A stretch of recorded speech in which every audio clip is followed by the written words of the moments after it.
Good afternoon again, everyone. I'll start by thanking Mark for the great handoff. That'll make more sense in maybe 3 or 4 minutes. Again, hopefully everyone's doing well. I know this time of year can be challenging for some people, for those who are getting a little older and dealing with arthritis and things like that. The cooler weather and sometimes damper weather can be challenging for people. And of course, in our part of the world here, as we've seen the last few days, gray and cold starts to descend along with short days.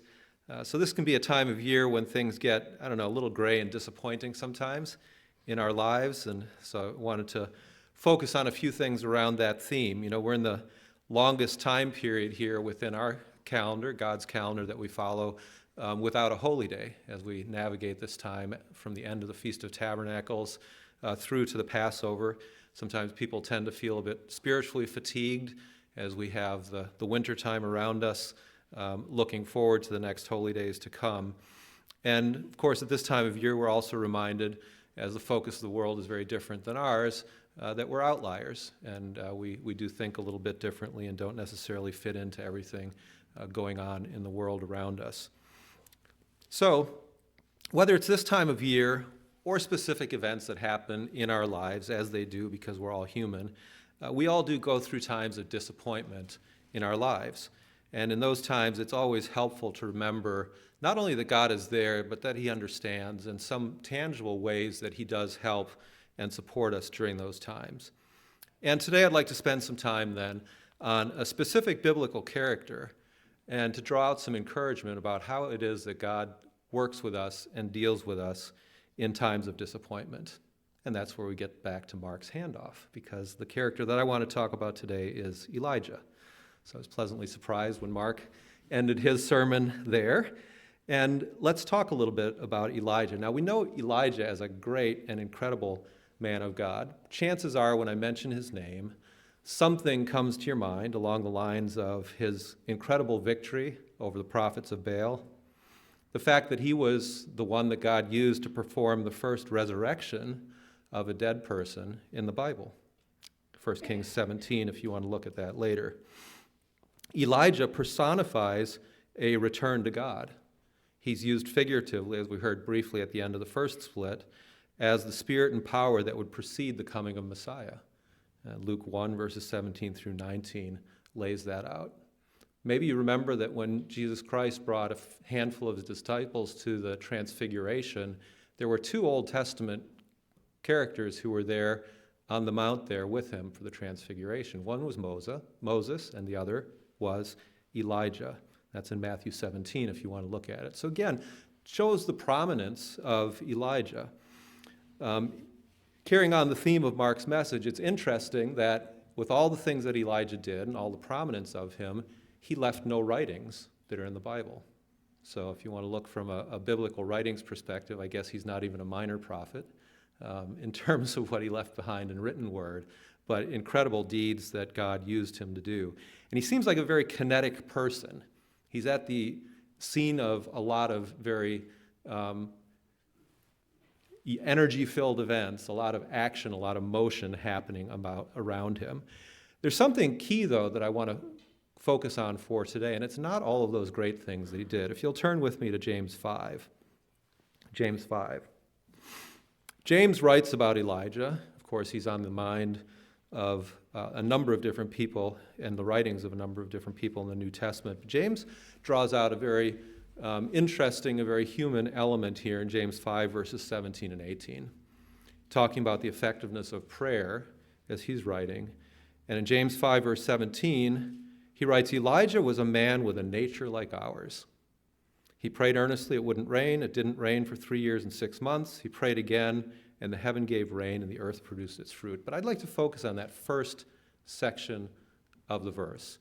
He was a man with a nature like ours. Now, having grown up as a little kid hearing the scriptures for years, actually before the New King James Version even existed, I always think when I see that passage of the old King James Version translation there that says, Elijah was a man of like passions as ours. And I find that a really descriptive way of putting it, because it strikes at what's really within our hearts. You can think of passions. It's something that lies deep within somebody.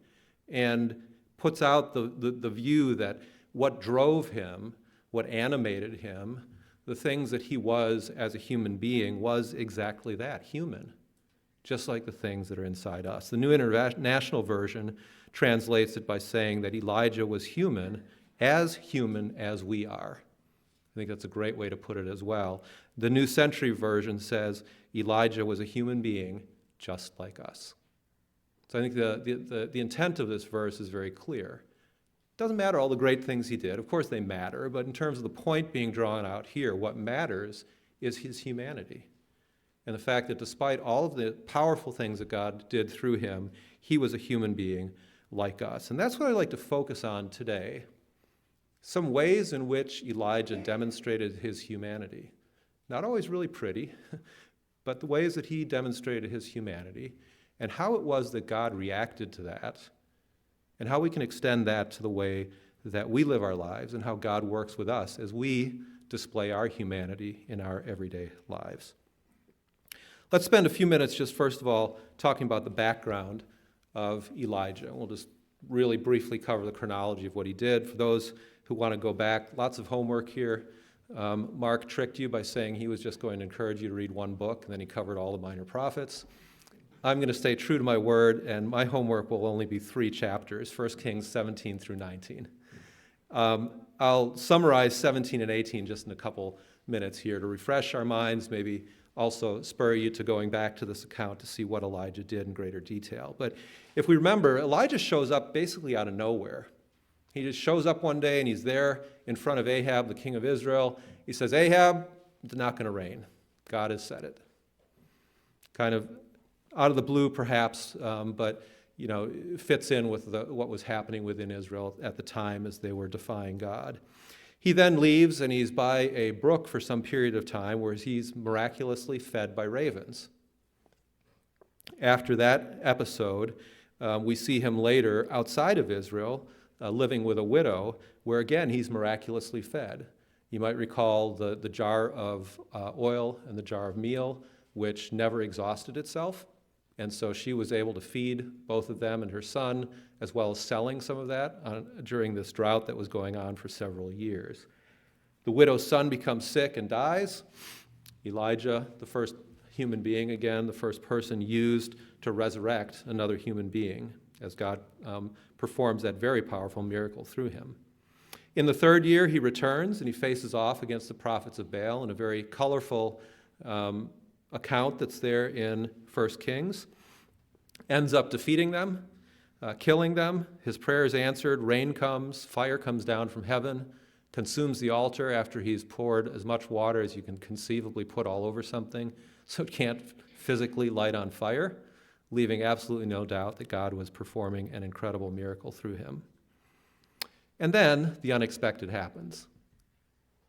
That's the end of the story. Evil Jezebel is not gone. Ahab, the wicked king, is not gone. And what's going to happen next? And that's where 1 Kings 19 picks it up, as Elijah tries to figure out what in the world is going on and to deal with his disappointment of what must have been an expectation for a different outcome. Because you can imagine when you call down fire from heaven, and there it is, you destroy the false prophets, you would think that the next logical thing that is going to happen is utter and complete victory. The king and his evil wife Jezebel are overthrown, and God ushers in a time of complete peace, tranquility, and godliness for the nation. But that's not what happened. And Elijah was clearly disappointed and had some very human reactions as a result. Let's go through a few of those, see how it was that Elijah reacted, why these are typical human reactions, and how it was that God treated those. And just before we move forward into this section, I do want to pause for one moment and just make one brief comment. And I do want to note that the fact that beyond normal reactions that we have as human beings to periods of disappointment and even tragedy, there is a real thing such as clinical depression. And people who suffer from that, in addition to seeking God, should also seek proper medical care, just like we would for a broken arm, an infected tooth, or other physical maladies. So I don't want to imply anything other than that. I want to make it clear before we move through this, that if we're suffering from something more serious in terms of mental illness, we should not only seek God, but also seek professional help for that. Let's look forward in the story. The first thing I'd like to point out in terms of Elijah's very human reactions and emotions is that in the heat of the moment, when we hit a period of extreme disappointment, logic disappears and emotion ends up overtaking us. 1 Kings 19, verses 1 through 3. Ahab told Jezebel, after the death of all the prophets at the hand of Elijah, Ahab told Jezebel all that Elijah had done and how he had executed the prophets with the sword. And then Jezebel sent a messenger to Elijah saying, "So let the gods do to me, and more also, if I do not make your life as the life of one of them by tomorrow at this time." And when he saw that, Elijah arose and he ran for his life. He went to Beersheba, which belongs to Judah, and he left his servant there. Now, this defies logic in a way, doesn't it? Because, again, Elijah just called down fire from heaven. By his hand, all of these prophets of Baal were killed. And if he had stood back and just thought logically through this in terms of the progression, a logical person could easily think, hey, Jezebel, next on the list. Bring it on, right? Instead, human emotion hit him, and he was afraid. And probably some of what informed that was an outcome so incredibly different than what he would have expected, as God had done all of those things there. And he ran. How many of you have heard of something called the amygdala? It's actually part of the brain. I went to WebMD just to get sort of a plain language discussion of this. And I think it's interesting to think about for those of you who haven't heard of this before. The amygdala is a part of the brain that's most closely associated with fear. Fear, emotions, and motivation, in fact. Its name means almond because it's an almond-shaped portion of your brain. So if you see something that frightens you, your amygdala might tell your body to panic. This can be good if you truly need to panic, but this response is not as helpful if you're panicking in a situation that won't harm you, like public speaking. People say a lot of people, the biggest fear they have is public speaking. And people quite literally get up sometimes to speak in front of others, and you can see this kick in. You can almost see their eyes go blank. You can see them start to shake. You can hear them as they stutter. And these emotions take over what they're doing just because they overwhelm them in that moment. The WebMD article goes on to say the amygdala determines how we act in a crisis depending on the information it receives. And this means that if your amygdala is overstimulated, your anxiety will outweigh the logical parts of your brain and cause you to panic. Now, if we sit back and think about our own lives, we can probably think about things like that have happened. Whether it's when you're little and something happens and you immediately want to run away because you sense danger, because perhaps it's ways that we might lash out at people because of experiences that we've had in the past. And we feel those experiences coming back at us. And as a result of that, we react in a certain way. And it defies logic because it's not logic. It's emotion and feelings. And if we're not in control of those, if we're not able to recover and think through our actions, all kinds of things that can happen. So I think of animals. Animals, especially mammals, have somewhat similar brains physically. They have an amygdala. And that's why a frightened or a threatened animal is something that's very dangerous to be around. Because they're not thinking, they're reacting, aren't they? You hear about don't get between a mother bear and her cubs. I think about our own pets and what they do when they're scared and how they don't react rationally. A pet that loves you, a dog, might actually bite you if they're scared and you try to intervene because they're not thinking, they're reacting. I read an interesting book by James Michener that he wrote about the state of Colorado. I think it was called Centennial. And we lived up in the Mountain West for a number of years. There are all kinds of national monuments around there. If you travel through Wyoming, Colorado, those areas that are called buffalo jump monuments.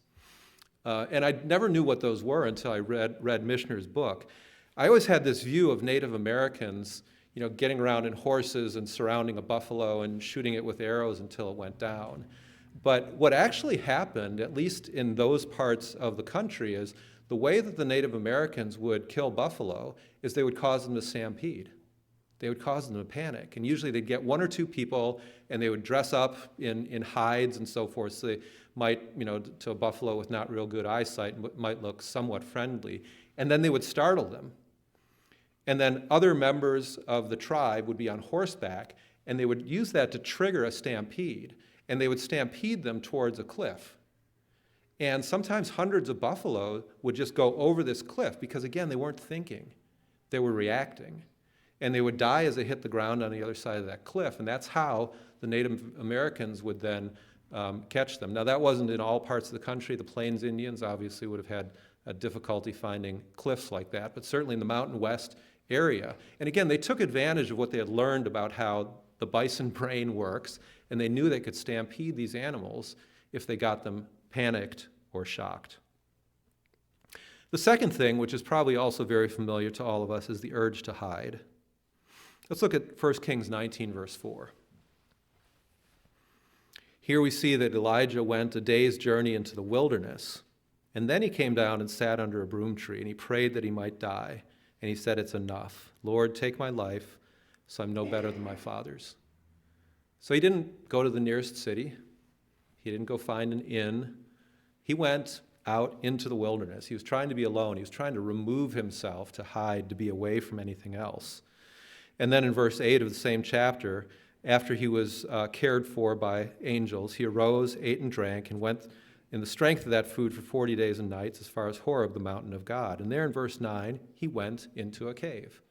Again, he hid himself, trying to get away from people, trying to find shelter, just trying to remove himself and be out of the way. And there's something about the way that God creates us. After the running is done, we generally look for somewhere to hide, don't we?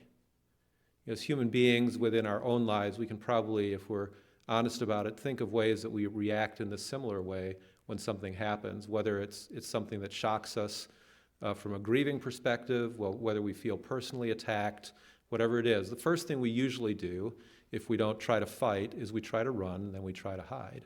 And again, we see that in animals as well. I've got a cat. I was telling George about my cat. It looks like a little miniature panther because it's a short-haired black cat. And I have a lot of fun with this cat. But one of the crazy things about this cat is it's like the stereotypical fraidy cat. If somebody knocks on the door, if it hears a strange voice in the house, it runs. Like if it's downstairs, it runs. It takes off upstairs. It jumps up on the bed, and it just frantically starts nosing at the covers until it can get itself under the covers and dive inside the covers of the bed. And we've had people working in the house before. That cat can spend an entire day burrowed under the covers of the bed because it's scared and it's hiding.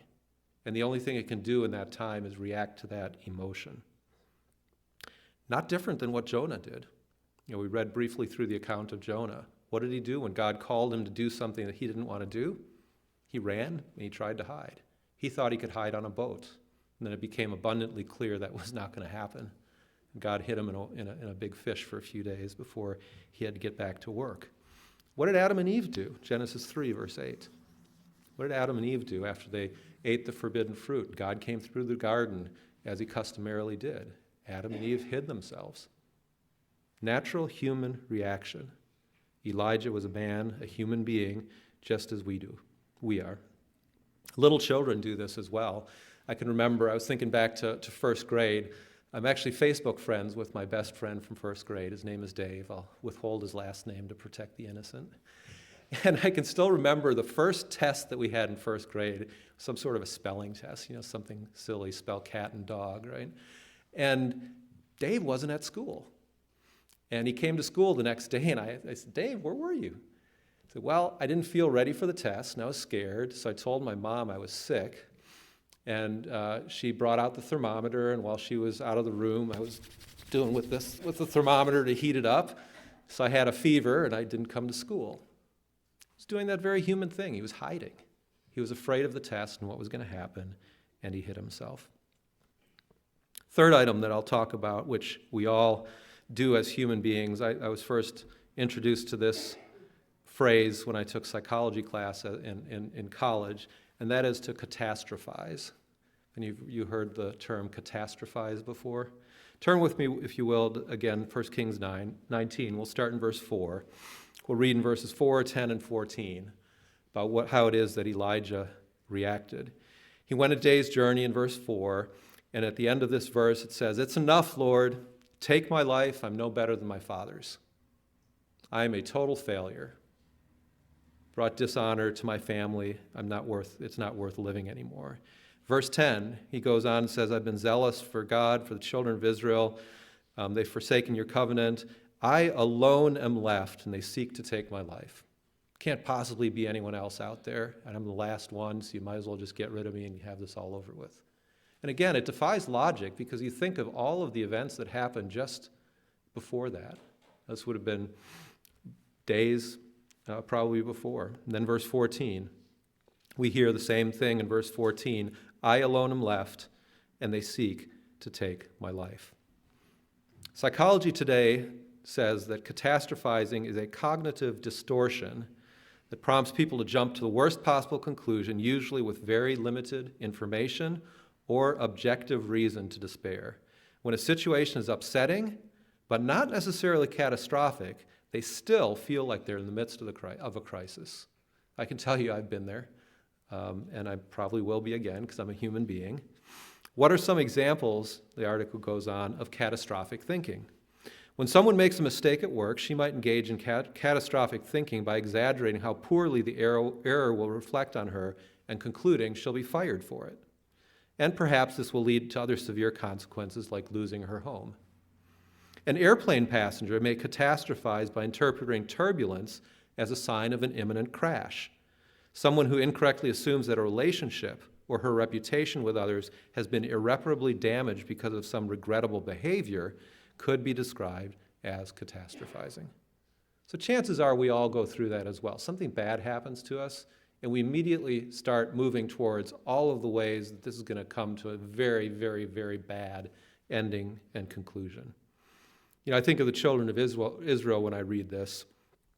Exodus 16, verse 3. Perhaps you think of this verse as well. And this is the children of Israel. It's a similar sort of scenario because they just moved across the Red Sea. God had opened the Red Sea, killed all the armies of Pharaoh. It should be a time of just great continued rejoicing. But after this monumental event in Exodus 16, verse 3, the children of Israel said, "Oh, that we had died by the hand of the Lord in the land of Egypt, when we sat by the pots of meat and we ate bread to the full. You've brought us out into this wilderness to kill this whole assembly with hunger." Another example of catastrophizing, right? They were hungry. They needed food. God was going to provide for them, just as he did in killing the armies of Egypt in the Red Sea. But they took their situation, just continued to roll it down into just how terrible it would be. I think maybe of the 5-year-old, if we think of a parody of this, who's an hour away from dinner. "Mom, I am starving to death. If I don't have a snack right now, I'm going to faint from hunger." We've probably all either said that or heard that at some point in our lives. And so we all experience this in different sorts of ways. For me, it's probably most common in the 3 a.m., wake up in the middle of the night, and my brain starts going towards something that either has happened or I think is going to happen. And so there's something about the middle of the night, for the way my brain works. It goes very quickly through that string of all of the awful things that could come out. And it's not always easy to snap out of it. It happens to us because we're human beings, and it happened to Elijah. So it's hard to argue when we look at all of these brief episodes that Elijah did not have very human emotions and reactions that played out in his story. Why does this matter, aside from the fact that misery loves company? The reaction of God to Elijah's very human responses is what's important. That's where I'd like to focus in the rest of this message. Because if Elijah responded as a human being, and we see how God responded to him, we know that God does not change. We know that we have those same types of human emotions. And we can have some very real, not only clues, but assurances of how it is that God will work with us as we demonstrate some of those same human emotions and weaknesses. So, how did God show care for Elijah, and by extension, show that he will to us? First of all, when Elijah ran, God followed him, and he cared for him. When Elijah ran, God followed him, and he cared for them. 1 Kings 19, verses 5 through 9. Again, we know Elijah ran, went out into the wilderness, he slept under the broom tree, and then in verse 5, an angel touched him and said to him, "Arise and eat." And he looked, and there by his head was a cake baked on coals and a jar of water. And so he ate and he drank, and he lay down again. And the angel of the Lord came back the second time and touched him and said, "Arise and eat, because the journey is too great for you." Look at the care of God. You know, we can think about the things that we might have been inclined to say at a point in time like that. Like, Elijah, how clueless are you? Right? Didn't you just see what I did to the prophets of Baal and I brought down fire from heaven? What are you thinking? That's not what God did. He went to him.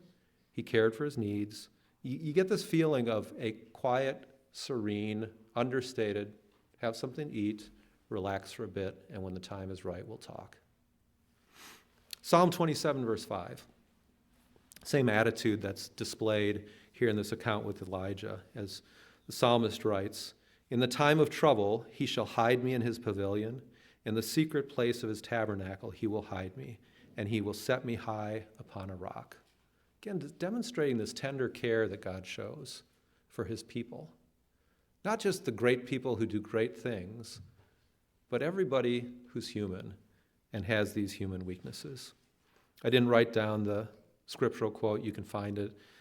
Jesus Christ talks about the shepherd, good shepherd, how the shepherd leaves behind the 99 sheep and goes after the one. That's the attitude that God has. Sometimes we're the one, right?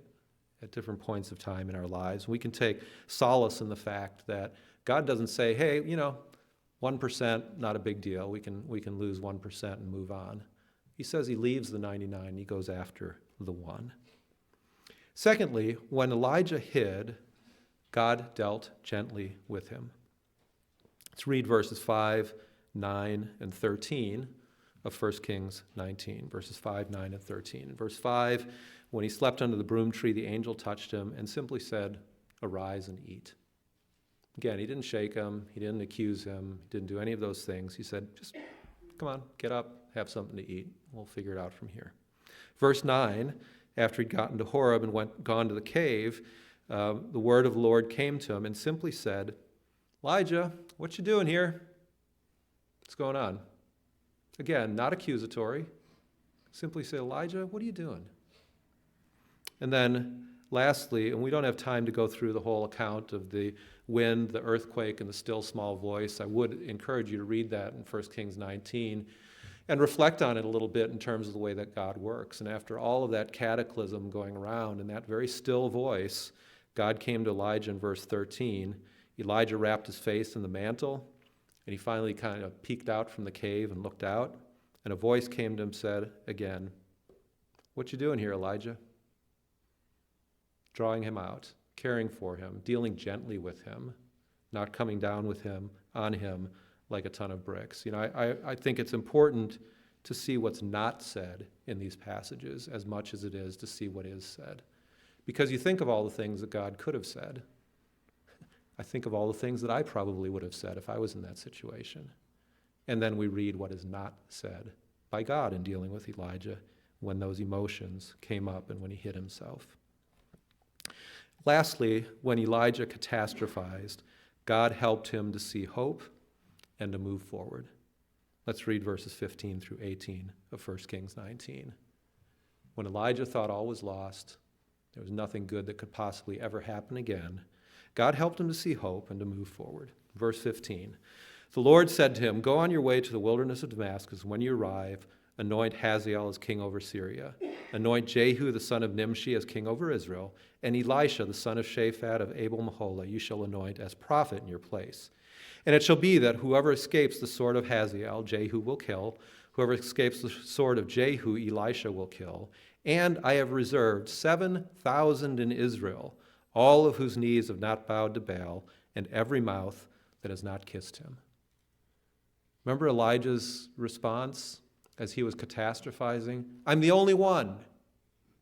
There's nobody else out there."